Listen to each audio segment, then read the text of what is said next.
est-ce que ça se coud bien, la chambre à air? Ouais, ça se coud bien.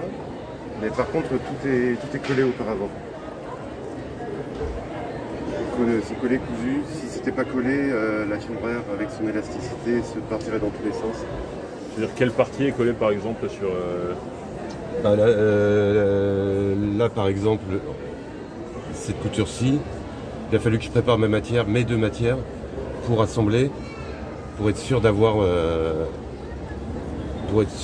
vraiment le contour ovale assez régulier. Et après, je viens coudre.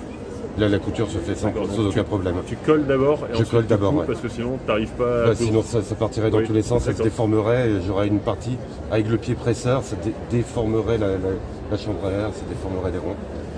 Ici, par exemple, c'est encore pire. Quand je crée un volume comme ça, il faut vraiment que j'assemble tout, que je prenne des repères de partout pour contraindre la matière, tac, faire mon assemblage et ensuite le coudre.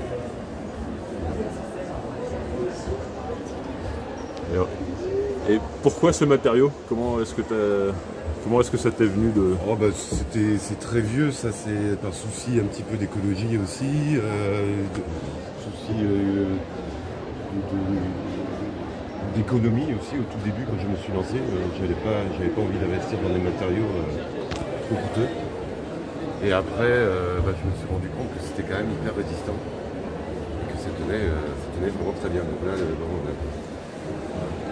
voilà, recyclage, écologie, résistance, durabilité, ça allait bien. Après, il y avait un petit défi technique, c'est le fait d'avoir une matière qui soit bombée, qui n'existe pas à plat.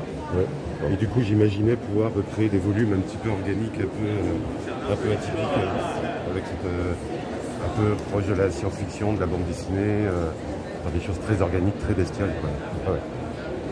Super.